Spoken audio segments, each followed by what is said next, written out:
Wait,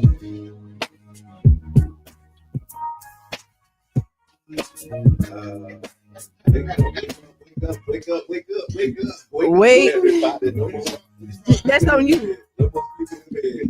Hey. You know what I almost thought about, but I'm not gonna do it. I can't never hear myself. Yo, I can hear myself. Raps. You like yo. Yes. And And this is Qiana. And I'm the one and only Mr. Edmond. And this program is being brought to you as part of the New Image Project, Community Development and Training Center, aka See that. And we would like to thank y'all for tuning in and helping us to redefine what cool, the smart is the new gangster. Baby. Now you know. It is Freestyle Friday. Freestyling today. You know what I would want to say is that, like, I'm so proud of us. Okay. Who? Which one? Which one of us? All three of us. All three of us. All three of y'all. All three of y'all. Put some respect on my name. We've been here, everybody. Yeah. All week. Every day. Yeah. On time. Yes. Won't he do it? Yeah, he will. And I want to say thank you to the fans, the people that watch and support us. We couldn't do this without y'all. The New Image Project was started because we wanted to give a new image to the image of our people. And we didn't, it was definitely inspired by the Weekly Challenger and their mission to put positive images of us out there. But we do cover the ugly images too, because we gonna talk about it. We gonna put our view on the things that ain't necessarily good news, but we gonna talk about it because it's important to have us informed community. And I love the city hall meetings on the Breakfast Club. Yes. It's a hit. Yeah. It's a hit. The city council watch. Listen, it's a hit, man, and it helped me. City council watch party. Yeah, Mm-hmm. it's a hit because, and I watch it on St. Pete TV. Okay. Mm-hmm. But it's something about having it at your fingertips of a trusted source that you already get information from. Yeah. It's nothing like it. Yeah, and there are people who don't go to city stpete.org, but they'll get a notification from the Tampa Bay Breakfast Club. Yeah. And they know what? And they love it. They're watching it. It's some of our highest viewed content. Okay. It's the city council meeting. And that just lets you know, it's like people want to be informed Yeah. with what's going on. Our people. Yeah. Our people. Yeah. Our people. Our people. I just said people. Our people. Okay.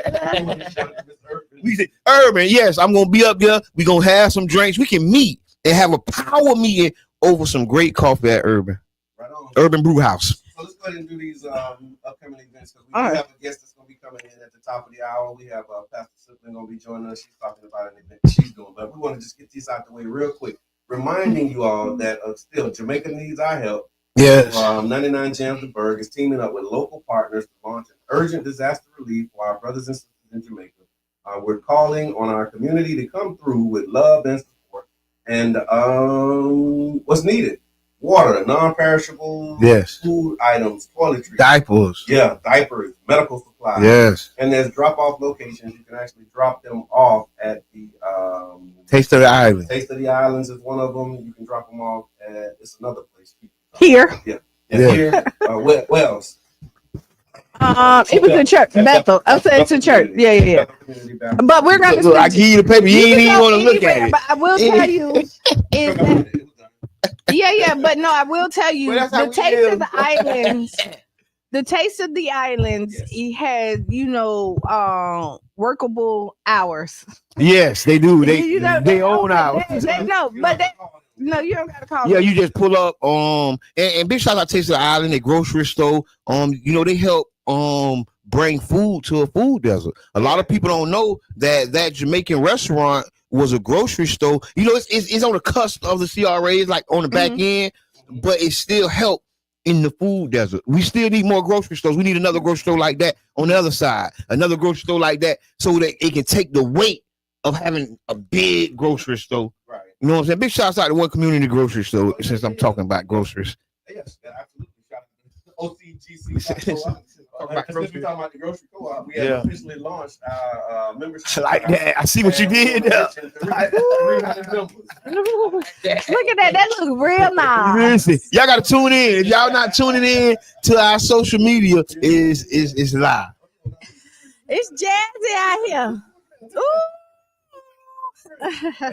So once we hit the milestone, we'll move into the feasibility stage Yes. of our scouting location. Yes. And then bringing this this community-owned grocery store to life. You can join us today by going to ocgc.coop. Sign up, and if you have any trouble with that, we have member owners that will be happy. We're only 150 members away, 200 members away. Come on, y'all, come on. Yeah, and they people asking, well, where is it located? Well, that's the thing. We get the membership, and then we'll start. Yeah.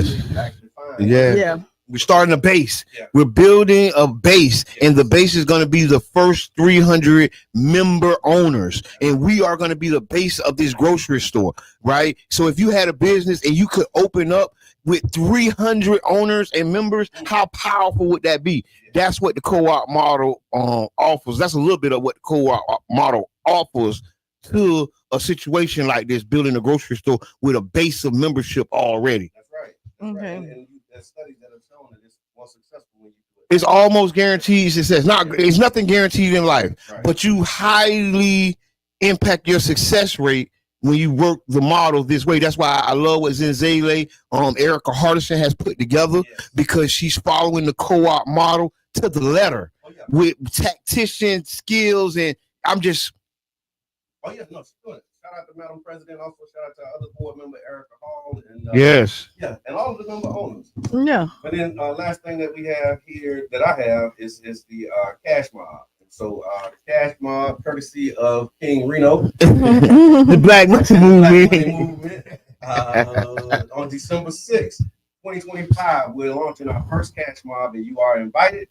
It's moving the black dollars. It'll be location is 727 Seafood. Yes, the old Red Snack Shack. Old Red Snack Shack, all day event. Yeah. I'm glad you said that, because so I got a call right about the cash mob, and this is, and y'all probably already talked about this. We did.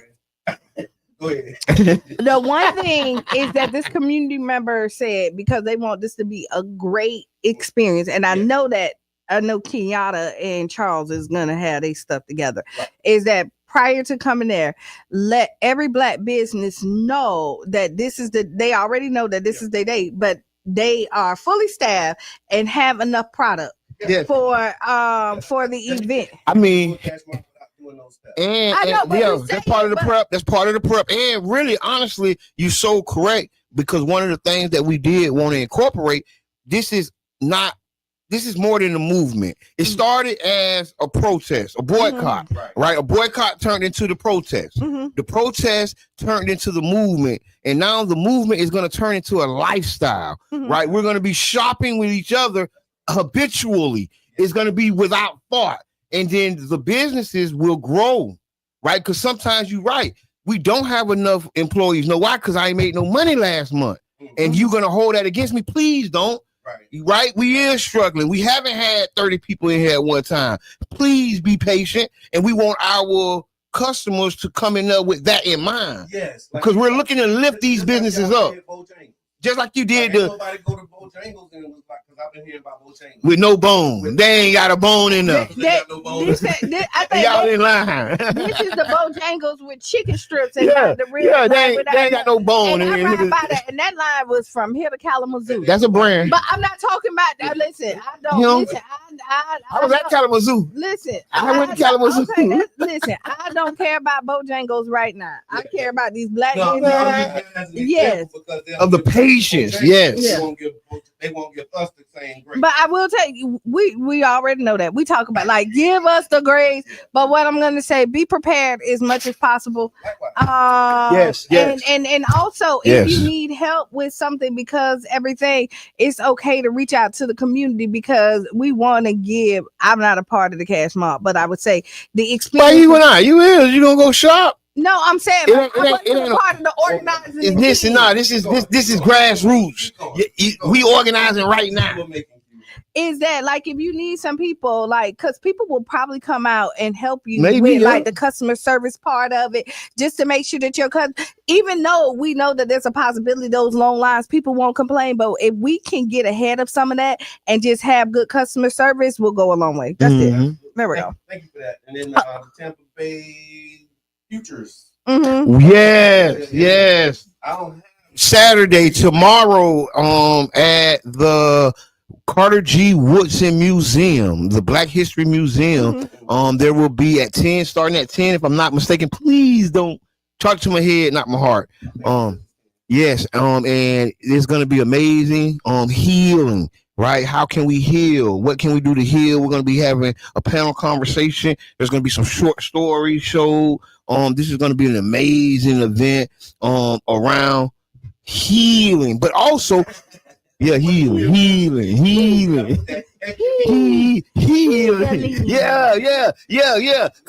we ain't talking about medicine and stuff, but it's like self-healing ways you can rub yourself, right? So what I've been doing, right, is this right here.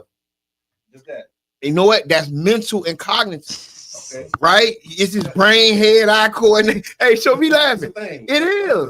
I know, but I'm just saying, like, listen. But I'm telling you, and it do. I was like, oh, okay, I feel it. I think, okay, I feel it. I hear that. It is so much more. See, this is the reason.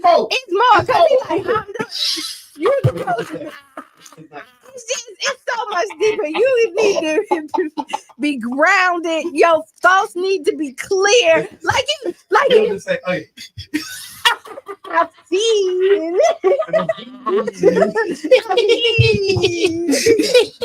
I started doing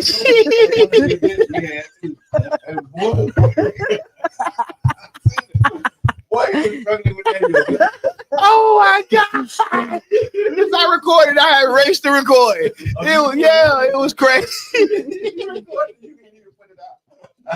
But my whole point is, Mr. Edmund, just know that there's a couple of pieces. There's a couple of little pieces that are missing in his story, but he has the right intentions to let you know. But yes, it's gonna be healing and ways you can attack these. You can do another healing thing because Cash Mob, right? On November 28th.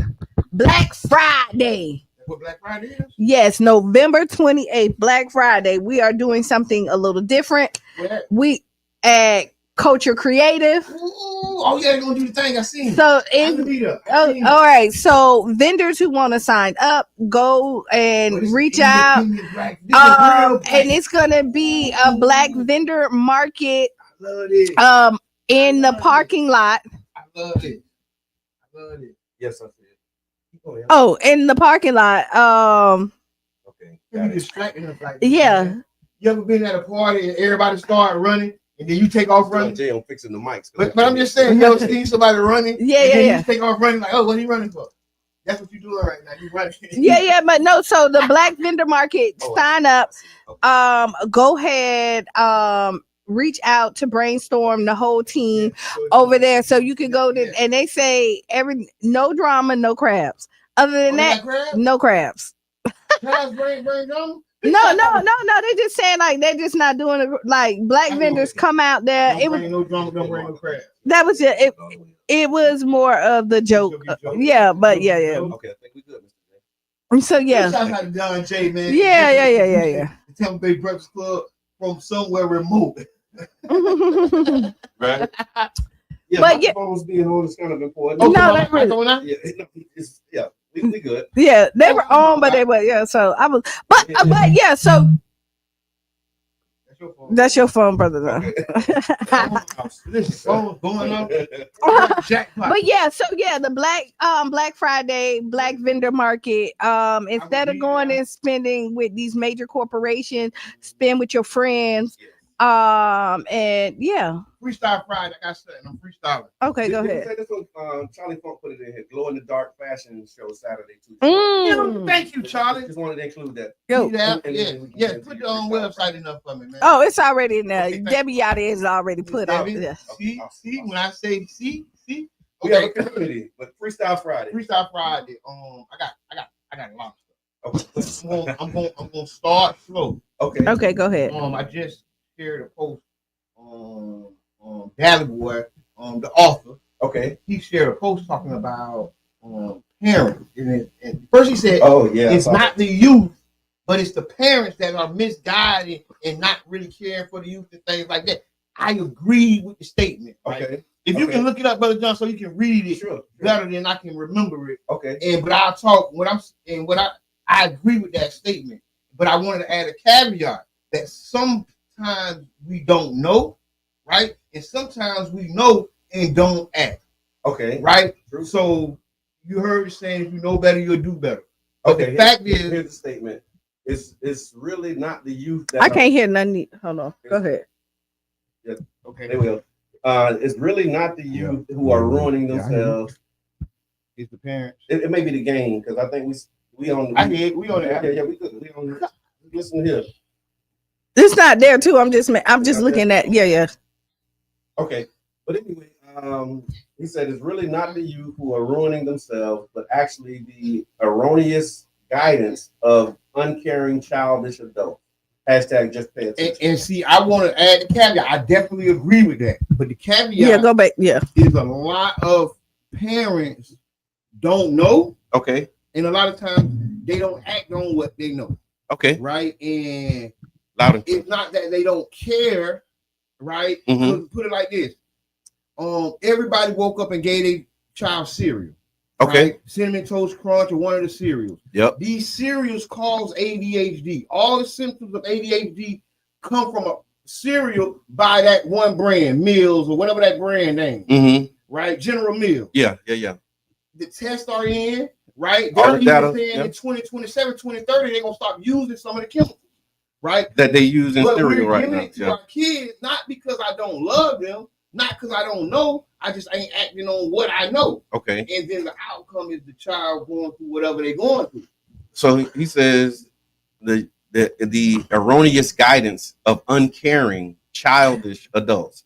That's a little different than what you just said. No. Yeah. You because you went somewhere else. Like, what I'm gonna say. Yeah, you really did. Yeah. He said you really did. But I was trying to let you chime in.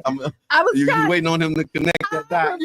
It didn't connect. You didn't connect that dot. But thank you. Yeah. Thank you. Because people might need to know that. Yeah. It is.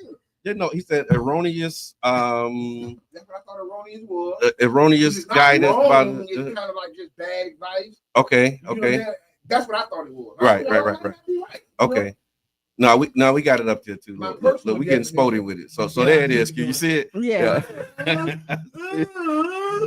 That's what happened when we wake up early, right? Yes. Well, tell us how you feel. What do you think about that statement? Do you have any caveats that you want to add to it? No, let's before we build on it and add anything to it, let's dissect this a little bit. Okay. I'm gonna go ahead and agree with Dally. And again, I'm gonna say this when you look at it, because y'all know, and I'll do my blanket statement, is that we don't subscribe to all. Right. So when y'all come in here and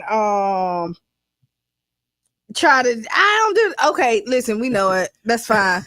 But for the ones who are not, that's right, go ahead. Because the ones who is letting the system, letting the school system be the parents, because again, they're there most of the time. The person, I got you. Okay. I never seen that before. Yeah, okay. The person who is not paying attention to the grades at the school, the person who is always at the Cat or anywhere else downtown enjoying jazz, and not focusing on your children. And I will have to tell you, I don't care what y'all say, is that once you have children, it is your responsibility to make them a priority. And if you want to be selfish and party your life away and not care and mold somebody to be successful people in this society, you should not have had children. No, you can get that child a mentor. You can introduce them to other family members. There are more options than you shouldn't have had child. Okay. I hate the one or the other. Yeah. Life is not one or the other. it's all of the above. Okay. Right? And then you even if you're having trouble, you can find somebody to help. You got to identify. But we're talking. But I'm gonna say this: those are not those people that we're talking about. The erroneous guidance of uncaring childish adults. Because listen, the person who knows, we're talking about people who just don't want that. Because listen, if I'm too busy and I do that and I get a mentor, I'm not uncaring. I'm not that person. I know my weakness and I go out there. We're talking about people who really just don't care. Yeah. People don't know. I really want to lean on the fact that some of the solutions that come to us easily are more difficult for some people. Okay. Yeah. Right? Yep. And we just assume and we throw a blanket on the people who ain't doing what they supposed to be doing. But we gotta understand some of these people don't know no better. Okay. Some of these people need somebody to talk about other options that, you know what, you're right. I might be able to drop them off over there to such and such and they'll get in his life, maybe, sort of, kind of, I don't know. There is a group of people that's like that don't know, but I'm gonna lean on. There's more of that, that know. But like once you, it's just they want to do what they want to do. It's like somebody smokes cigarettes and they know it causes cancer. Yeah, but they that's what I'm talking about. You know better, but didn't do it. Okay, see, that's what I was talking about. Yeah. They know better, but they just choose to do something different. So I'm talking about the person who knows better. And we're talking about the same thing. Okay. So these people, they know better. Like they know that they don't need. They know that they need to have study time for their kids, but they don't. They know that it needs to be a bad time, but they don't. They know that they need to be at the teacher conference, but they don't show up. Okay. These are the people that we're talking about. It's Freestyle Friday. Hello, caller. Caller, you on there? Oh wait. Caller, you on there? We doing good, man. Is that you, Yubi? Yubi. Yeah, it's me. Hey, listen. You know, sometimes you just do stuff because of tradition. It's almost like a little story where the lady keep cutting off the ends of the ham. She don't know why she do it. She did it because her mama did it. They asked the mama why she cut off the ends of the ham and put it in the pot. She don't know why she did it. She say her mama did it. They asked the grandma, why you cut the ends of the ham off? The grandma say, because my pot wasn't big enough. Oh, so I had to cut the ends off. Wow.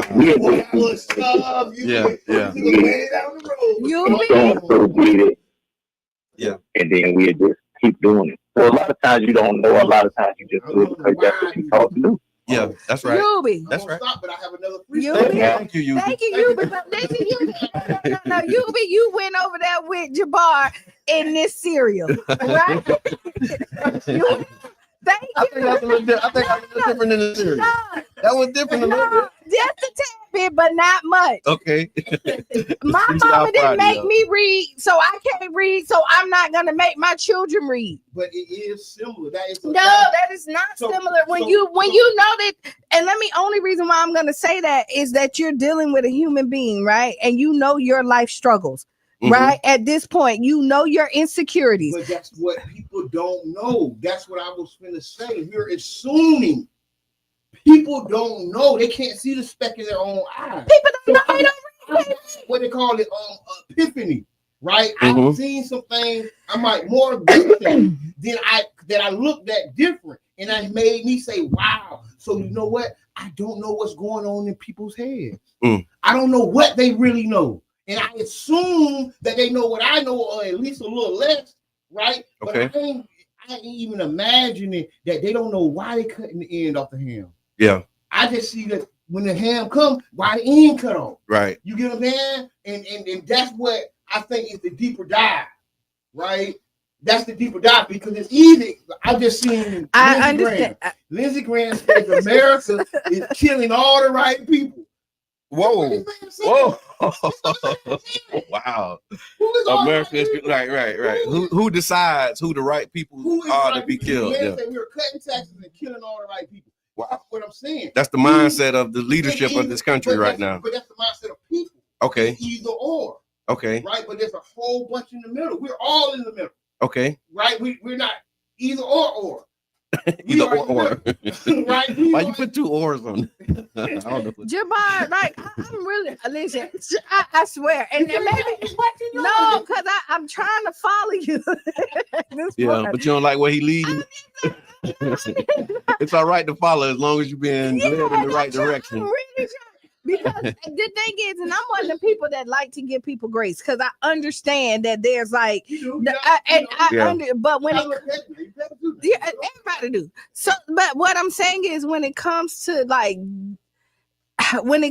our children, and like you say, not either. When I say don't have children, because I will say this: there's people who know that they're not ready for parenthood, and they gave their kids up for adoption. Mm-hmm. They did that, and even that is a selfless act. Like that's the hardest thing for somebody to do, to have a child and then give it to them, and that's unlimited love. Like that's unconditional love, because you know that you're not in a space to give them the foundation that they need, so that you gave it to somebody else that could.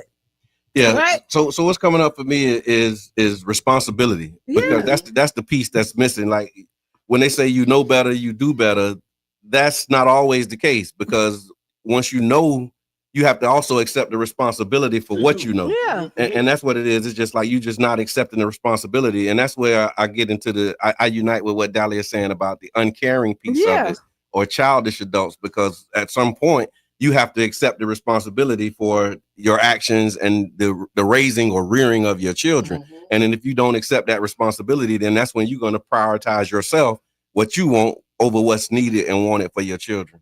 That's my take. Yeah. And so all the other these are yours. Let us know what you think. Put it in the chat. That ain't that tough. That ain't that tough. Dynamic risings. What's good? Yeah. Oh yeah. No, we got it. No, it's not that tough. We got comments. These kids are being raised by iPads and phones. And you see that, and they're disconnected from the rest of the world, and then they're defiant because, again, their authority figure is somebody on some AI that's on here and not their parent. And they don't develop mentally with the iPad. It kind of, the devices kind of stunts the mental growth of the cortex cerebral or whatever. Yeah. Whatever he said. I know what you mean. Part of the brain. Yeah, it's a part of the brain. Cerebral, what it is? The cerebral. No. Cerebral. No, that's a different one. That's okay. Part of we the literally brain. Not brain surgeons in here. So a part of the brain. Yeah. And we know that there is a development delay. And what happens is you think that because your child knows how to work a phone, that their head, and you be like, oh, he's so smart, he can do this. But there's other skills that they do need. Right. And honestly, they would tell you to take the electronics away until at least they're 5. But like 5, man, 12, 13. And there's limit or something like that. So I got social skills that the device puts them into, I guess, their world. Yeah. And then so they're in that bubble and they don't venture out. Okay. And so the social skills, so the ability to interact with other people in the real world, that's not just children. That's adults too. Yeah, because you see people, you see people in like people who like your friends on Facebook, friends air quotes, but then you see them in public and it's like a different vibe, different energy. You have the funniest people on Facebook. Yeah. Ha ha ha ha ha. Yeah. You see them and you say, hey, like that was funny. Like they serious, just like I don't know you. Yeah. Yeah. Listen, but I kind of get that because it do be kind of strange. I done met some strange people on Facebook. It do be kind of strange. Yeah. Oh yeah. No, it is. It's really. Yeah. I was walking and I saw a lady at a bus stop. Good morning, Mom. I was walking by the bus stop and I'm just like I'm walking. And so she like stopped me and she was like, hey, how you doing? I'm like, how you doing? I'm good. And she was like, you don't know who I am? I'm like, no, ma'am. And she was like, I'm your Facebook friend. I was like, okay, I don't really know you like that, but okay. I like it. I do. I have like one of the best. I wouldn't be able to pick them out of the line. We need to meet. We need a social media Tampa Bay Breakfast Club. Okay. Social media meetup, and where you come and meet your friends on Facebook. So this is what we're gonna do. That. We already kind of talked about it. We're gonna start venturing back out. Yeah. In the community, and when we venture back out in the community, and then you at the food truck. That's not what I was doing. That ain't where you was going. That ain't where you was going. But that was convenient, right? That was convenient.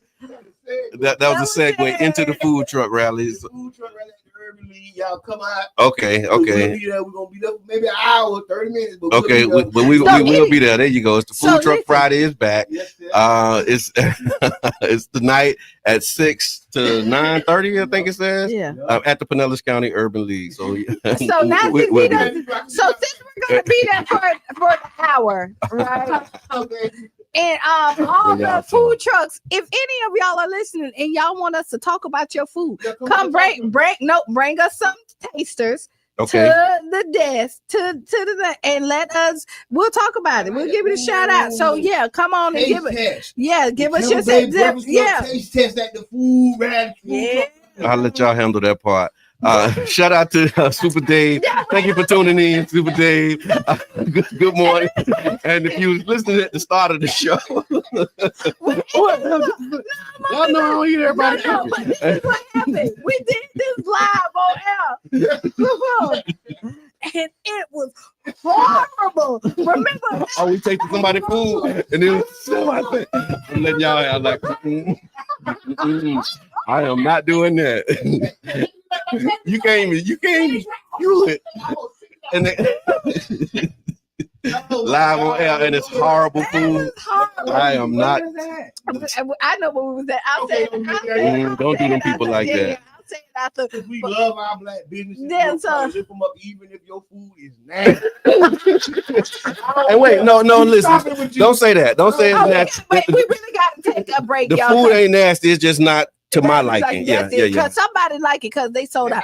Right. Okay, so here we go. Man, y'all talk. Nope, you started it. So listen, we're gonna take a break. We gotta pay some bills. Yeah. When we get back, there will be a guest in the building. Yes, Lord. Yes, Lord. So yeah, tag a friend, tell a friend. Y'all can see we live and popping, and we got some stuff to get off our chest this Freestyle Friday. We'll see y'all in 6-7 minutes after the hour. All right.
And just like that, we are back. we are back. We are back. We are back. And we We want are to back. welcome you back. Welcome you back. Welcome you back to Tampa Bay Breakfast Club. I'm your brother John. And I am Qiana. And I'm the one and only Mr. Edmund. And this program is being brought to you as part of the New Image Project, a community development and training center, aka See That. See that? And we like to thank y'all for tuning in, helping us to redefine what's cool, because smart is The new gangsta. baby.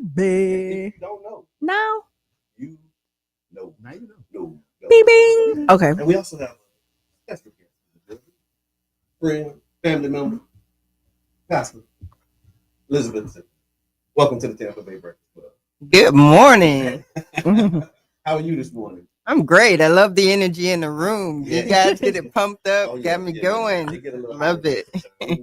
A little hot in here. So for the people who don't know you, would you mind introducing yourself to the audience? Let them know who is Pastor Sid. Absolutely. I am born and raised from St. Petersburg. Say that So first. let me say that. Let me say that. Know that, though. Yeah, because I was in the military 27 years and I came back. I came back home. So What yeah, school you went to? St. P High. Okay. Okay. Green Devils. Yeah. I have to say that because a lot of people think I'm a transplant and I'm not. I was That's true. born and You're right. raised That's here. true. Mhm. That's true. Yeah. Yeah. Yeah. So I had to get reintroduced back into my city. Yeah. And I met Brother John and we've been running, but I am the pastor of New Faith Free Methodist Church. Been there technically 4 years. 2 years I interim. So 4 years I'm on the ground and moving. I own my own company, Impact Solutions. We do government contracts. We do local contracts. And also I have a nonprofit, Second Chance Empowerment Foundation, that we started when I was in the military. And we do anything from domestic violence. We do Project for Life with the kids. And recently we have adopted Jordan Park Head Start. So that's a amazing program that we're starting over there. So that's a little bit about Pastor Liz. Yeah, that's what's up. Mhm. Oh, wait. And I'm the proud mother of a doctoral student going through the pharmacy program. So my Yes. daughter's 2 years. So I want to shout that out. Oh, yeah. Encourage her She's there. amazing. Yeah. She is amazing. See, this is the unchildish mother. Childish mother. Oh, yeah. Mothers and parents who The still childish and not. what do you Yeah. say? Erroneous. Erroneous. Erroneous Yeah. guidance and uncaring parents is what we were talking about. I And heard. you are not that. And thank you for that. Because they said the most revolutionary thing you can do is raise a child. Absolutely. And so 27 years of service in the military, definitely thank you for your service. Thank you. This is not why you're here, but I just wanted to get your takes on what's happening with the shutdown and all of that, knowing that you once served, and Absolutely. how do you feel about what you're seeing and where things are right now? So 2 levels to that. If I was currently active duty, I would probably be asking to retire.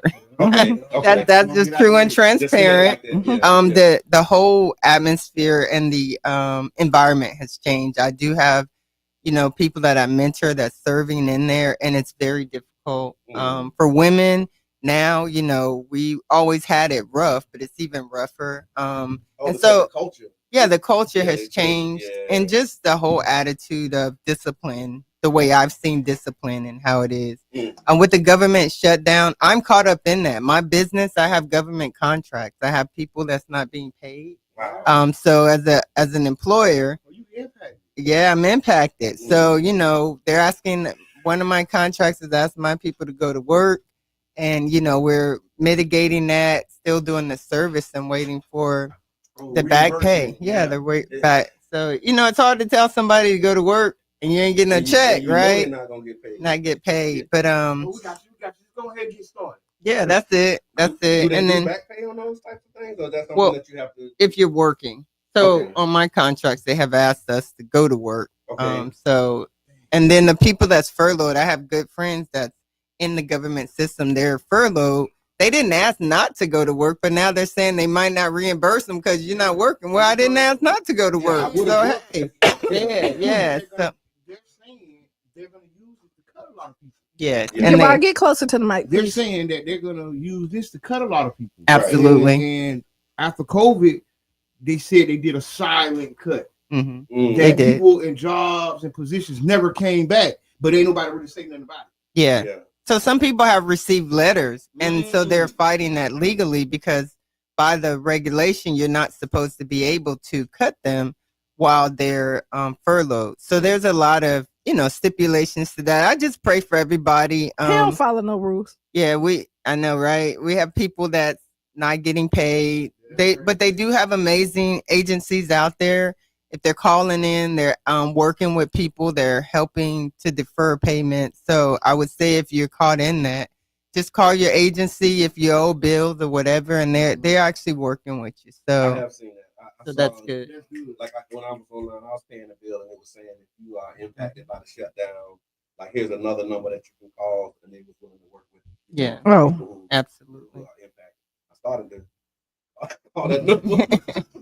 Yeah, I mean you do some everybody. contract work. You do some contract work. I would have had to stretch it, but it made it work. Yeah, everybody's impacted though. Yeah, when you think everybody- about it, yeah, everybody, yeah. in one way or the other. Grocery stores, if you're like small business owners and people that patronize that small businesses. So yeah, it's a great impact. Like the large cities like DC and Texas that have the large military footprints. Those businesses are suffering because nobody's spending money first. Have y'all, since you said that, have y'all been hearing like the jets and stuff fly by? Yeah. I've seen the jets. That's information. They're not just flying by. When Going you land. have an Air Force base right No, across they're the flying bridge. by. I've lived all my life. Yeah. They're doing patterns. Okay. I haven't been here all my life. I've seen planes come in. Can you move forward, please? I've You gotta stay there. seen Yeah. You planes. Move your chair up. Like you fall so by, all you gotta do is scoot it up and you can still sit the way you want to. Because of the camera angle, I'm blocking Liz when I do that. You see that? Okay. See, I'm a direct. That's right. See, I'm thinking, But you do got a limo room. You do. You got a little bit of. If you slide. move your chair up, then you don't have to bend forward. That's what I'm trying to tell you. But I still block the camera. And we live on the L, right? Yeah. Tampa Bay. He like one of those. Thank y'all. He like one of them But hard head private. Thank you. Appreciate y'all. Yeah. See how she block? Okay. I know, but people want to hear How you. you come up and You want then me go to move back. over? Right. All right, I don't hear. No, nobody don't have to listen to you. So, all right. Oh wow! Hold on. And we were talking about the impact of the recession. I mean, not the recession. We're talking about the impact of the shutdown. And Roxanne Fixon put in here. She said, and people waiting for hurricane relief dollars too. Oh yeah. It's another one of the Yeah. things that's being held up. Yeah. Government money is being tied up in the shutdown. And you only got a year to file for some of that stuff. Yeah, the clock is ticking. And then It's already I actually saw Representative Kathy Castor, and she was talking about some outreach that they want to do, and they have like stuff on the printer that they want to distribute information to the community, but they can't get it off the printer because of the shutdown. It's things that, like, when you look at it, the nuances of it, you don't realize just like it's so many ways that we're impacted. The way that the information flows, the world working, and all of that stuff. Yeah, just do that. Yeah, and shout out to Roxanne because she's actually helped us mitigate some of that FEMA and state dollars that was caught up. So she's absolutely right. I mean, if you think you're getting the IRS return, hold your breath. Oh my They are not only not working, they're cutting. Yeah, And yeah. so you know it's sad. And why they not working? All the fees people owe, cut them too. yeah, that part. That part. It doesn't function in that manner. I know. I mean, we can ask. It does not. So, Pastor, we wanted to talk about this event that you have coming up. Save the Absolutely. date. Let's talk about it. Yeah, so November 15th, our church and our nonprofit is having a community day, a fall festival. We thought it would be a good way to get in the community, get in them streets. Yes. We've adopted Jordan Park over there, so we want to make sure we're going to have bouncy house, face paint, DJ. We're giving free food to the youth. So 18 and under, they'll get a ticket. They can get hot dogs, hamburger, chips, and a Coke. So that's one way to give back and just be out here. We're going to have some resources for them.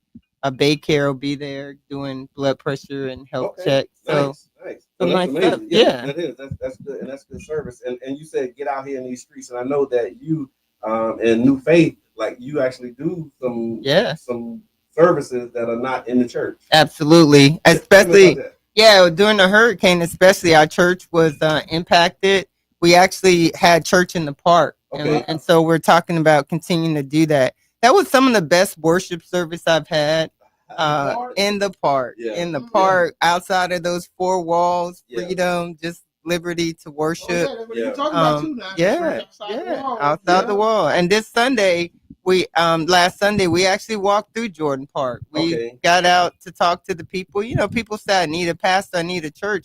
A lot of people are not ever going to come into your building. So I'm encouraging them to be their pastor in the streets. You know, Jordan Park, Head Start. The teachers need prayer. I'm going by there now after here to check on them and see what they need and how we can do it. The Bible said to go out, to go. It didn't say sit in the church. It said to go. It didn't say let my people come. It said let my people go. Yeah, even with Jesus and his disciples, right? That's how they won the world. They didn't win the world in the synagogue. So that's really my mission and my commission, to be out there ministering to people. I know I don't dress traditional, like, you know, the 3-piece, the suits and all that dresses. I do it when I need to, but we got to meet the people where they are and be receptible so they can receive us. And hearing that, right? Because it's Freestyle Friday. So right. You came on a Freestyle Friday. Okay, let's freestyle. Let's go. You know me. I saw a post where it was a grandmother and she was basically scolding her granddaughter because she was trying to go to church with pants on and she wouldn't let her do it. That's traditional. And so how do you navigate the way that you're expressing? How do you navigate that with some of the more traditionalist members who be like, you know, no, they shouldn't come in here like that? Right. How do you navigate that? I think I've broken that barrier. My church is a Methodist church. It was Stomp Methodist. Liz is a rebel. I am that Joshua generation. You know, it's like come as you are. And I think we can never win the world by being judgmental. And that part, you know, when he said come as you are, what does that mean? Everybody don't have the money to get that suit, to have the money to get that. So if we want them to dress like that, bring them in, nurture them, and help them in there. And me, I don't believe in that. I mean, I want you to come worship. And so I call it bondage, right? You're in bondage when you can't dress, or, you know, we want to respect the house of God. You don't want to come in there any kind of way. But if that's the way you have to come, it's a hospital. It's a place for renewal. It's a place for, you know, repentance. So if we're judging people, how are you going to be able to open and receptive to receive Christ if you can't receive me like I am? Wow. Yeah. So we're asked a lot of people, but we don't really expect that. I would ask the traditional churches to, you know, give a little on that, because people are hurting. And they need us. Absolutely. They really are. They really are. I know you do a lot in the community from the church. Right. You're doing this event on November 15th. But I know you do like the walks and the health and wellness. Absolutely. And you work around that. And also, I never got a chance to congratulate you on the naming of changing the name of the street. Absolutely. And why that was important to get the street named after Bishop Long? Yeah. Reverend Curtis Long was the founder of the church. He was in the community. He was, you know, it's kind of where that energy comes from, being in the streets. He was always, if you say his name now, a lot of people know who he was. And we just thought it was important to give homage back to him for being, he was very humble. And I think if he was living, he would be like, he said, girl, don't name that street after me, you know, you know, but he was about the people. So we pushed it through thanks to your help and the city council, got the street named Reverend Curtis L. Long. And so that was a great honor. That is an amazing honor. And I think that speaks again to your leadership and knowing that, you know, standing on the shoulders of those who come before us. A lot of times we don't recognize those who come before us. So, yes, thank you for that, because I'm glad you said that. And what was the inspiration that said, okay, we're going to do this? Yeah, it was mainly the members, you know, the members that really loved him. And it's like a Moses, Joshua generation passing on the mantle, right? Or Elijah passing on the mantle and just showing homage to the members. Say, hey, he's done so much. They really missed him. And, you know, he he didn't have a succession plan, but God had a ram in the bush, right? It was right time for me to retire, so I kind of stepped in. But 35 years that church has been there, so that's a huge thing for a small church to be an impact in the community. And when you received the calling, like, because like I didn't know that about you. Like, I knew you from, like, we met, I think, at a New Deal for St. Pete meeting. Yeah. You came in the meeting and you was like, hey, I'm back. I just got back and I'm trying to get involved in the community. Yep. We got plenty of ways you can get involved in the community. And so when I saw you as pastor, I was like, Liz, pastor? Yeah. Tell me about that transition, because that's a big deal. Well, I'm kind of like Jesus. I didn't wear the title, just doing the work. I was called young as a minister, so I've been in the in that realm. I've had that anointing on me all through the military. I was always a minister, but I don't always introduce myself as Pastor Liz. I want people to know Liz. I want people to see my heart. It says we are a light that shineth on the hill, and so if you can't see my light shining, and I walk in the room and automatically I'm Pastor Liz, you may feel some kind of way. Yeah. But if I walk in the room and I can light up the room just being Liz, then we already have that opening. But sometimes, I have a brother that's a pastor, and that's the one thing he hates me to say. He a pastor because he want people to be their authentic self. Around him, they change, and he was like, no, just because I wear this title don't mean that you're supposed, like, I'm gonna receive you how you are, and I'm not gonna judge you, and so I don't want you to put on a mask for me. So he hate when I be like, he's the pastor. He be like, no, don't do that. I know a couple pastors that real regular guys. I hear that too. For real. I get that now too, because I get people come in, they introduce, he's a former city councilman. I'm like, okay, I led with that.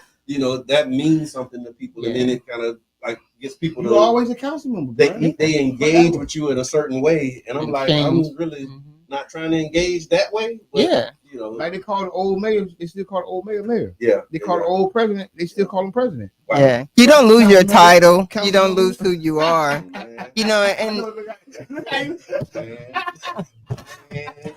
so we just went down because I got like a whole little rabbit hole that we could go in under that, because it is Freestyle Friday. Because when you look at it, like, I know, like, when I do events and something and I have like my staff and I'm there, I tell them, don't let them know that don't tell them who I am. Don't call me boss. No, I don't want, let me just sit there and do it, because I'm at your events too. Because nobody trying to get this.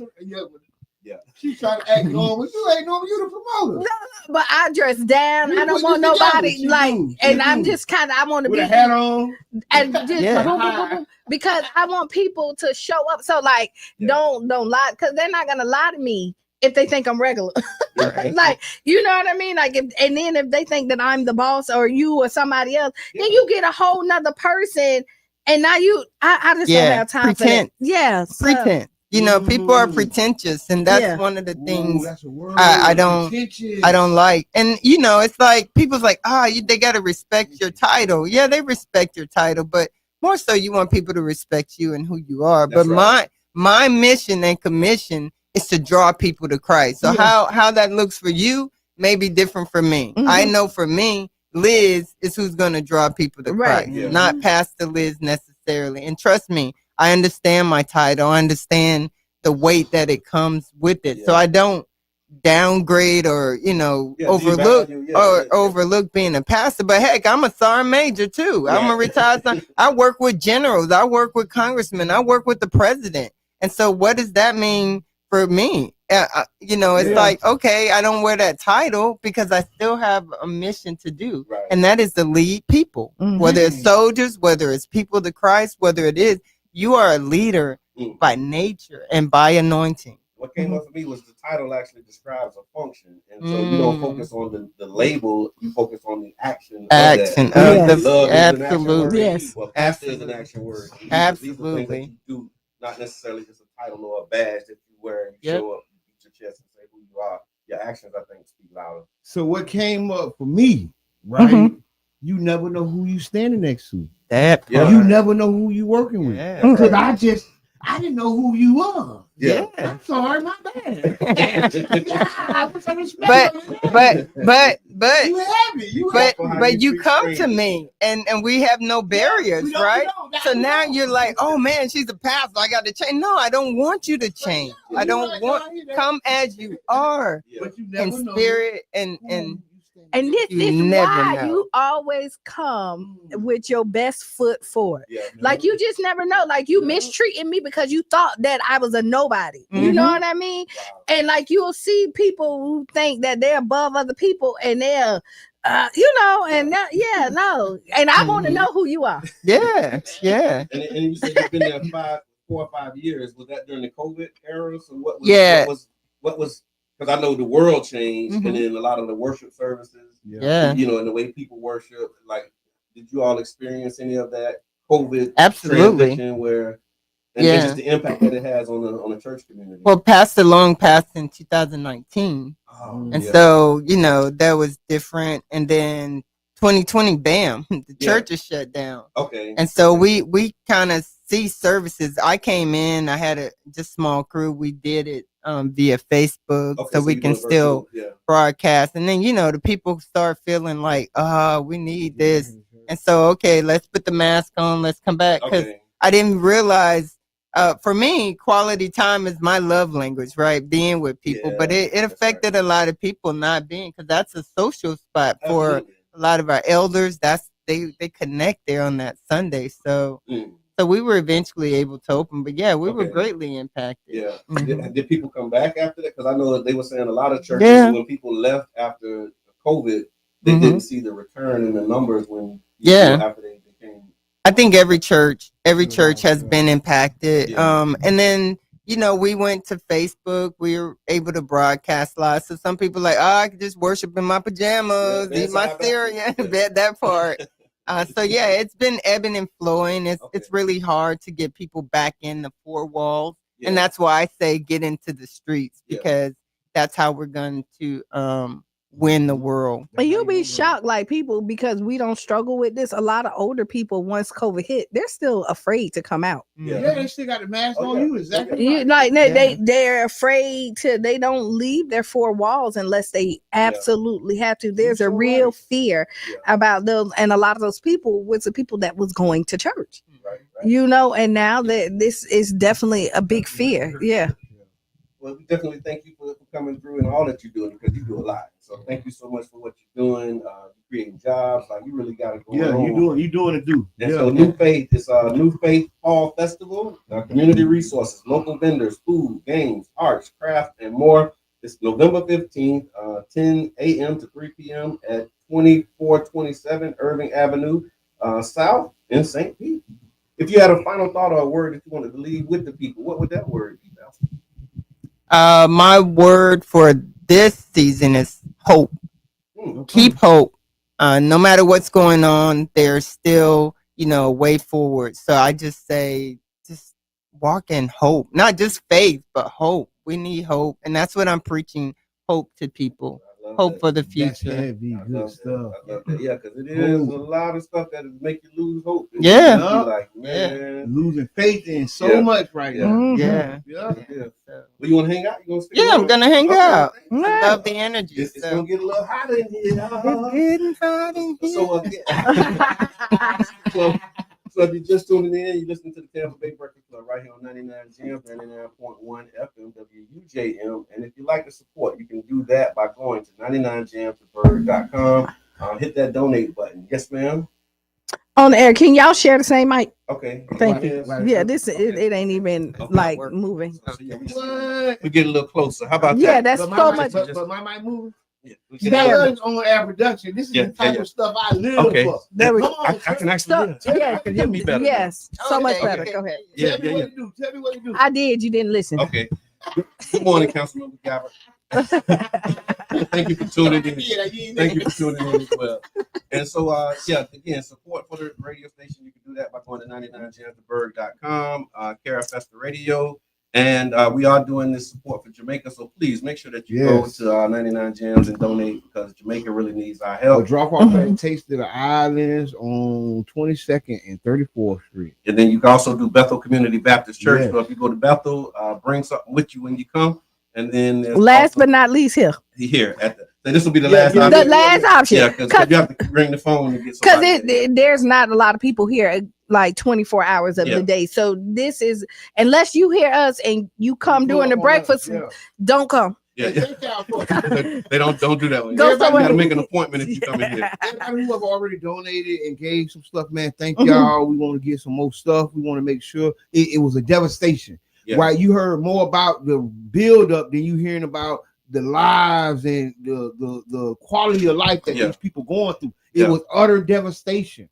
And if you need a little more context, just remember our hurricane season last year. Like when the storms came, and then after they left, you remember those piles that was on the side of the road. Imagine that, what's going on the direct hit from one of the strongest storms ever. Yeah, right. It set on top of Jamaica for like 2 days, and ironically, last year we were in Jamaica at the same time. Oh, that's right. And when we had the hurricane here, my evacuation was to Jamaica. Okay, we evacuated to Jamaica for Sandra Webb. Yeah, and so a year later for the storm to sit right on top of Jamaica, you know what I'm saying? It's kind of surreal. Yeah. And I think, the people who have already given and the people who gonna give in the future, because I know people gonna come together. Absolutely. It's worship. And people going over there. They're not there to help these people. He said it's worship. What type of things are you looking for people to bring? So I'm glad you asked. Yeah, I'm glad you asked. We're looking for water, non-perishable food, toiletries, baby items, and medical supplies. That's what's on this list, but I'm sure there's other canned goods, whatever. Okay. Non-perishables, but we gotta help out. And if you want to give a monetary donation, you can do that too. You can go to 99gemstheberg.com/donate. That always helps. Yeah, always help. Always help. All right, so there's a snap update. I guess it's an update. Okay, go ahead. We ain't snapping back. Delayed payment. So the USDA has announced that they will only be able to fund about half of the November benefits using emergency reserve. That leaves millions, including many right here in our neighborhoods, uncertain about how they'll move forward. There are some states that they said are stepping in to provide some relief, but everybody won't be able to benefit from that. And so we asked on social media, what are some of the practical steps that you're taking right now to prepare for these hard times, and how are you stretching the resources that's out there? And so we got like a lot of different responses from people about how they're preparing. But just for you, how are you preparing for the hard times? And I told you I got to do better. What, for the holidays? For the hard time. Oh, yeah. Just how are you preparing in general? When you look at it, you see the landscape and you see what's happening. You see how what are you doing to prepare? And the games that they're playing with these things that we need for our survival, right? How they moving this agenda and then the inflationary costs. How are you preparing for these hard times? And your family, like, what you doing? Like, what's your mindset? I don't think I'm doing nothing. I think I'm slacking. Okay. We are looking to put together a community kitchen. No, that's good. That's good because that's a lot of people. A lot of people not paying attention. I just gotta be 1,000. And only reason why, because it is not. It's affecting you, but it's not affecting you. You know what I mean? So like, everybody, because this junk is for real. It is. But that's what I'm saying. Family, what I'm hearing, these people. What I'm hearing from Q is that like some people like right now, like some people looking for $600 in SNAP benefits and it's not coming. That's not you. So when you talk about how people are affected, some people are affected in other ways. It's people who are furloughed who wanted to work but couldn't work. So it's different ways that it's impacted. Right. So when she says it's not affecting you in the way that it may be affecting some others directly. It's affecting other people around me. So I am impacted. But what I do want to say, Lord. How you preparing? We're planning a community kitchen. Okay. Where we're looking to provide wholesome and healthy meals for people for discounted rates, if not free. Okay. Right. We're looking to put a scale on it, right? So we can slide the scale and we have some people make some money, some people some whatever. Yeah. But long story short, because we figuring people gonna need some meals. Yeah. Right. We're gonna need nutritious meals. So we're gonna look to put some nutritionally balanced meals that's good. Yeah. It's not, you know how sometimes people give away food, you don't really want it. Yeah. Soup is watery. No, we're gonna get a real good cook to cook some real good meals, some quality food, and we gonna have feed the community. Okay, another suggestion. I'm not prepared either, but since we did, not really. No, Yeah. Okay. I'm being honest. No, that's good. No, but it's not that it ain't been a thought. Yeah. But now since we're thinking about it, what I would suggest is that like if you're going to like the pantries and getting food at whoever your tribe is, your family, y'all come together and then every household can be responsible for the meal. Yeah. Like, and then it make it like, you know what I mean? So Get something right, and then you can stretch these meals. Yep. And you can feed more people.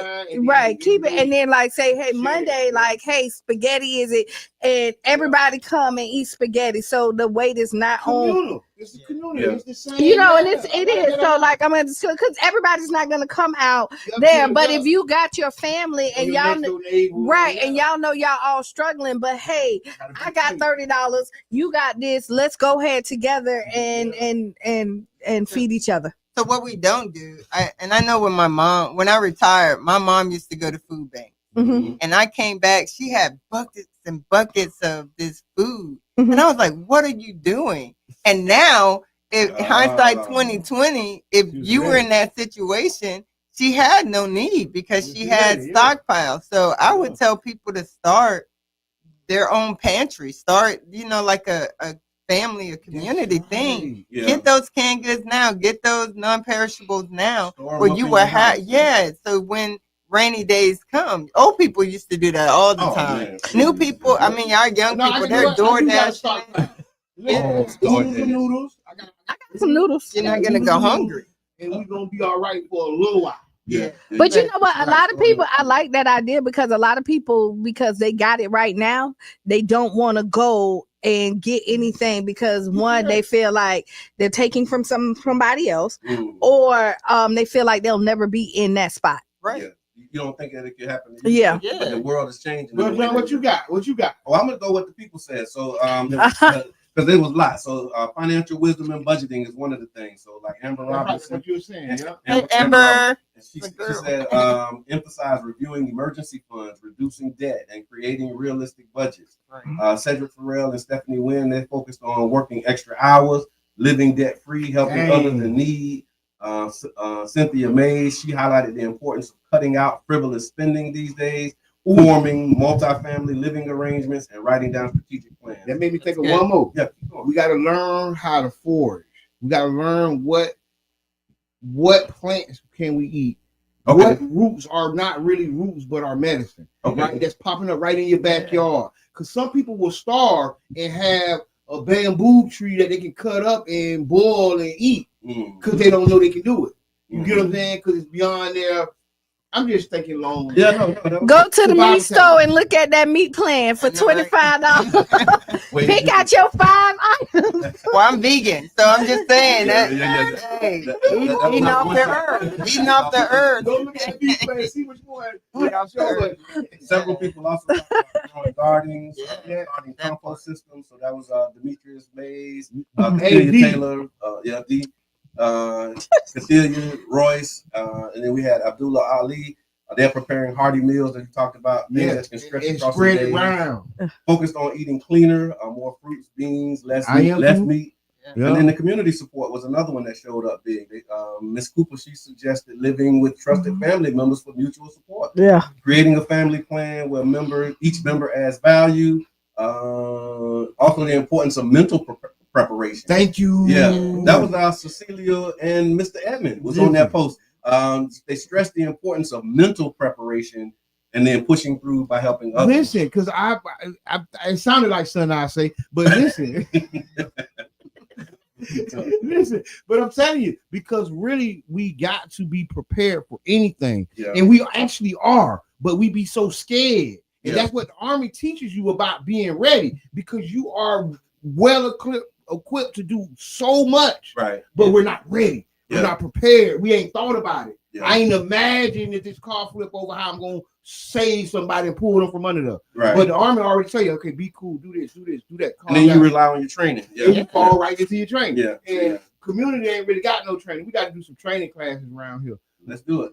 So, go ahead. I think we should go and teach about the Great Depression. I don't think people really realize how impactful that was. You know, they don't teach that in history, so we have a history gap. And our people have not been in. My mom was the Great Depression, 1941. Okay. So you know that mentality of stockpiling, they lived through that. So we got to go back because we're right now about to face a Great Depression. Yes, 100 years exactly. We're right. Big shouts out to King Reno. He always talk about the Great Depression and the similarities of right now. Yeah, and that's what Rico said. Rico King, he said, we're already in the storm, so we're not just preparing for it. Many of us are already living it. Oh, wow! So we talking about how do you prepare yourself? And we already in it. We already in it. You already got it. We in the storm. So keep your eyes open, man. Just know the time. Like I said earlier in the week, the clocks change, but the time hasn't. And so it's really rough. It's gonna get rougher. So be ready to make sure. Wow. All right. Next up, I got here is the FAA just announced that they're cutting flights by 10% at 40 major airports. And guess what? Tampa International. We're one of the biggest airports, so we're gonna have to take a cut. So they said due to the ongoing shutdown, air traffic controllers are working without pay. Some are calling out. The agency says that safety is at risk. So today they're slashing flights to keep the skies safe. This means delays, cancellation, and chaos for travelers. I got you. So they said this could impact folks who are flying out for holidays, family trip, business travel, cargo. And so, you know, are you preparing? Anybody preparing to travel? Y'all doing any travel? I am doing some traveling. Are you flying? We was gonna try. That was the plan. Half the plan was either to fly or drive, right? Okay. And the problem, the FAA hasn't been saving up for rainy days. None of these organizations, none of these departments have contingencies enough to keep the operation open. Okay. And I think that's the hugest problem in the deficit. They're burning money. They print money. So why is a government agency running out of money? Yeah. Because nobody's thinking far enough to say, hey, what if something happened? Don't we need 30 days? Don't we need 6 days? What's the city contingency? They only got a couple $1 million in there. Yeah. We would have pitched that money away in 2 days. Yeah. Because they're not thinking of something major happening. And we're making the money. We have the bonds. Why we don't have $1 billion in the contingencies? Because nobody's planning on it. Nobody's thinking about it. And guess what? It's here. Yeah. Like Reek say, well, we living through it. It's here. Yeah. And now they're going to cut price. They told me, I heard they're going to try to cut half. And then they're only going to bring back 10 or 20% of the half they cut. So another one of those strategies. So they down, and you know the FAA already was in trouble. They bloated. Yeah. They bloated, and this is the perfect time to give you your pink slip without you even being in the office. Doge had to put some FAA people back though. I think. Yeah. I remember when Doge first started, they came and they slashed FAA, and then they put them back. And then put them back. And you're looking at a lawsuit. Yeah. Yeah. Because when they start later on, like if they start cutting, that's also, cutting into other people's profit. Just think, if Delta has to cut half of their flights, Spirit, all them other people, that's the money that they are, because you can't get your stuff together. Yeah. Because the president and them can't get their stuff together. My business is, somebody's gonna sue them. Yeah. Somebody's gonna put a lawsuit and be like, no, because let's just think about it. Because like, I only got half my sales. This is interesting because in the military we always have contingency plans, right? Yeah. And we have military people that fly. If I was in, I would recommend that we had a whole department of air traffic controllers, train the service members, and then that way, just like you're sending them the reserve to clean up streets in DC that's not dirty. I'm just putting that out there. You have a reserve of military people that can step in and do the flights. Why we haven't done that? I don't know, but they need to pay me. They need to pay me to come in. You give them the first one free. And it's a contingency. They did like a big push trying to get people in there. That's private. They did a real big push. That's private. But in the military, when you say you're mission essential, as a military police, we had civilians and soldiers. But when those civilians can't come in, then it's totally military. So we should have had some kind of military contingency plan to where we're still Well, you can still operate air traffic control, especially knowing that one of the biggest travel seasons of the year is coming up with people and now with it, and when you see this with the flights being cut, the prices are going to be even more expensive. It's the economy. It's going to change the economy. Project 25. We did say we was going to get Gavin in here to talk about that. So also with since we're talking about airplanes and flights, there was a UPS cargo jet at McDonnell Douglas. A McDonnell Douglas MD-11F crashed shortly after takeoff. I seen that. Yeah. It ended in massive explosion. Yep. And as of now, at least 12 people are confirmed dead, with many more injured and missing. Early investigations suggest the plane's left engine detached mid takeoff, triggering the crash and the fire. The crash site spans a half a mile of debris, and it's impacting not just the plane, but the ground infrastructure and businesses as well. That was crazy. Yeah, Louisville Airport is a major hub for cargo and logistics, so this is going to disrupt and ripple not just air travel, but also how they move packages. Yeah, listen, it was such a big fight. I feel like it was something on there. Yeah, I don't know what it was, but it was like because I don't seen planes crash on TV and just I never in person, but the big fire. It said it had just fueled. See, so it had to be. It had just fueled. So it was completely full. It was like a movie. That was crash like that in real life with all that fire. Right. Yeah, it was big. Yeah, so that makes sense. Yeah, they had just fueled and had a full tank. And so again, going back to inspection, who's inspecting these prior to takeoff? Right. How the whole engine fell off. Well, they have on the ground people that supposed to be checking before the pre-flight check, inspection. Yeah, but you know that some of these people are kindergartners that they hired that's not qualified for nothing. Oh, no. Not that. Somebody cousin. Hey, I need a job. Come on now. You got this. You be over expecting. Now you the executive. Now you the head. You don't know what you doing. Never saw a play. High and go 6, so we'll let you do the inspection. A whole engine falling off. That's huge. Yeah, that's huge. That's big. So I definitely want to pray for the families and those who lost their lives. And then I think they said there was still some people who were missing that they're trying to find. That was crazy. So it's another one of those human tragedies that probably could be avoided. Like I said, with just a little more due diligence. All right. We got 10 minutes. All right. Cowboys Marshawn Nealon dies in they said an apparent suicide. Someone was questioning that. Dallas Cowboys defensive end Marshawn Nealon, 24, has died in an apparent self-inflicted gunshot wound. Authorities say Nealon, his vehicle crashed after a brief pursuit, and he fled on foot before officers later discovered his body nearby. One of the things that they were saying, and he was in like a mental health crisis. He was having some type of issue. Yeah, breakdown. A breakdown. So if you know anyone who's struggling, they can call or text 988. That's a suicide crisis line, and the help is available for them. What are your thoughts on this?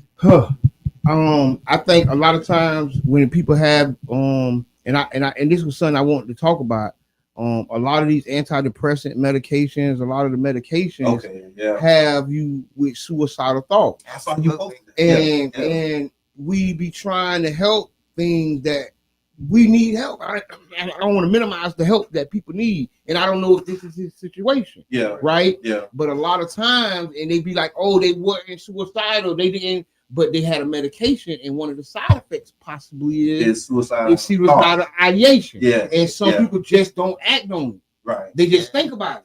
But some people just already on the fence. But I don't know if that's the situation. But I am saying there is an epidemic, right? The medication that the epidemic supposed to cure, right, is depression, ADHD, hypertension, and all those number of things also causes. And so the people who haven't been killing themselves start doing it. Ain't nobody drawing the line. Right. You get what I'm saying? And on the flip side, some of them are not taking any medication, right? And they already have, and they should. So I think what we need, one is you need to be educated, right? And do your research as much as possible. Go talk to a professional and see where it's at, and then weigh your options with it. But wasn't he the same guy who just last year, because his mama died the same last year. Yeah. It's 1 year to the day. And if I'm not and I'm gonna tell you, if I'm not mistaken, and y'all chime in, his mama was battling cancer, right? And she lived long enough for him to sign his deal, and then she died like right after that. She lived long enough to see him get to the NFL, and it was just them two. Okay. So, and I think this is, I believe that, I believe it is. So you look at that when you get your success, and the one person that's rooting for you, even though she stayed to see it, it's still bittersweet. You know what I mean? And like, that's a lot. And then to become an instant millionaire, because he had like 23 million, like it started like $23 million. And you just out here with the one person that had your back and your guidance is now gone.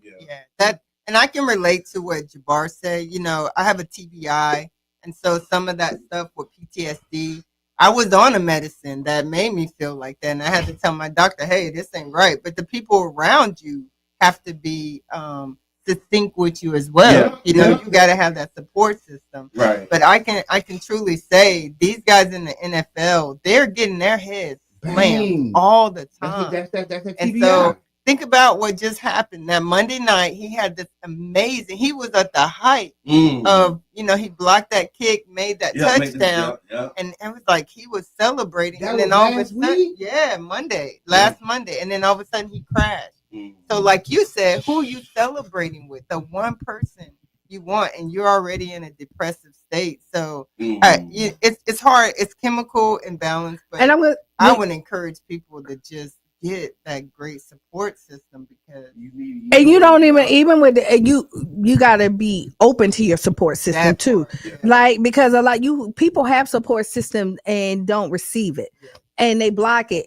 Y'all, alcohol is a dangerous drug. And a lot of it is, and even though you could sell it on there, if your mind is already got you somewhere else, you add alcohol, drugs, or anything else to it, it's likely to take you over the wall, and where you can usually kind of control those thoughts. Now those spirits and everything else has now took you to a whole nother level where you don't have control. And men especially, right? Because you guys hold so much in. It's a shame factor. I'm ashamed to say this, but people around him knew. He struggled. They knew he struggled. Said he had like a history of like struggled. Mental illness. And so just in that same vein, I just wanted to do this story, last story on this real quick. It's in the same kind of spirit.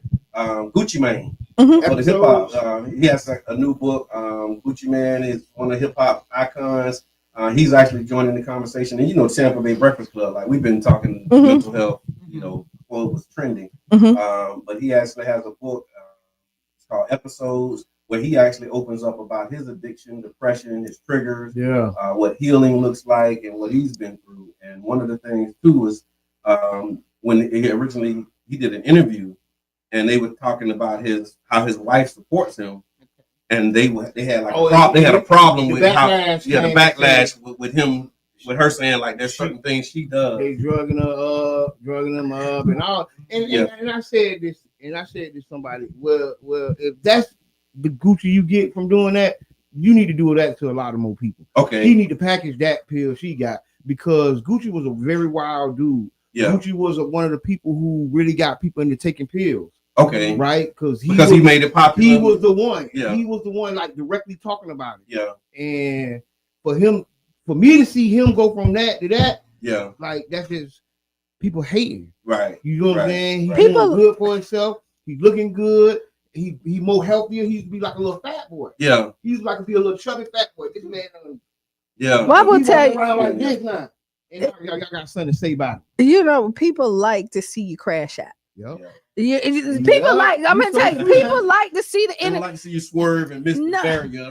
No, but this is what people like entertainment. Like people stay in and they don't even realize the toxicity of it, and they think that healthy is, you know, this excitement, this roller coaster going up and down and all. Oh, what are you gonna do next? Oh, they like to sit in and watch the movie. Yeah. You know what I mean? They waiting for the climax of it, and when you're just rolling and stuff is good, it's boring to the outside world. That's good. You know, so when you look at it, I saw all of that. Like, hey, I saw there was some really good posts up there, and then there was some I just didn't really agree with. For the And the- episodes. And when you look at the people that's coming out here, like the fact that he has a support system and he was willing to let her Right, come in Yeah. and trust her enough, because again, a lot of people because he was psychotic at that point, you know, he had schizophrenia. Yeah. Right, episode. Right. Yeah. So and he hearing voices. and he wasn't hearing it. Everybody was against That's it. big to even say that. People don't tell you that. But it's a lot of people that's doing it. A lot of people. But the fact that he was able to sit down, get his mind clear, and know that she was a person that she can trust, because a lot of them, they don't trust nobody. Yeah, because that's part of the schizophrenia. That's Right. part of the paranoia. Right. And the fact that he can have enough clarity to say, oh, I can trust her with my health Yeah. is a big thing, and that speaks volumes to her. And what he said was it was an awareness for him, because he said that when he would have these episodes, one of his ways of dealing with it was just being free with giving away things. Oh. And so those people who was around him, They get the free they stuff. get all of the free stuff, but they didn't really mean him no good. Like they knew, like the things that he was giving them, he shouldn't have been giving them. So those are the haters now, because they're not getting, right? They're not getting, yeah. Yeah. They was like, But I'm gonna they say said this. he said it himself. He was like, I would just give people things. I would give them, watches, and it was stuff that I shouldn't have been giving them. Right. And nobody said, "No, man, I'm just You're gonna, not right. like I know you having a moment here, and you like, you know what I mean? Like nobody had his best interest at heart." But I will tell you, on the flip side of that, I saw that part and I struggled with that part too. Yeah. Everybody might not known you was going through the episode, Okay. because again, this is something. If this is your personality from all this time, this is all they know. Yeah. When we go out, Gucci, he Yeah. splurged. You know what I mean? Oh, Yeah. He said that too when you say he go out. One of the things he said that triggered a lot of his episodes was the drugs. You know? Yeah. So he'd be good when he was sober, but then when he started drinking, that's when he started hearing the voices. And started doing all Alcohol this stuff. and drugs. So a lot of people don't know, right? We done. Almost. It's a minute. Oh, hey, well, thank y'all so much. I'm gonna go drink some Alcohol coffee. and drugs. We done. I just looked at the time. No. We We didn't get to ask Qiana. It's gonna be at Urban Drinking, Urban Brew Hives. That's the after the show. Yes, because we were picking up. I'm gonna tell y'all about them people mixing these drugs, because that was what I was going to touch on. Yeah. But we'll talk about it on The Monday. culture. Okay. Yes, we'll talk about it on Monday. Well, we want to thank you, Pastor Liz, for coming Thank in. you. Thank you for all that you're Been doing amazing. in the community. We really appreciate you. Up next, we got Sister Hughes. Make You Lose Your Shoes and Shout Out Around the House. That's what I'm doing. This has been the Tampa Bay Breakfast Club. I'm your brother John, This is Qiana. And I'm the one and only Mr. Hetman. and we out. Bing.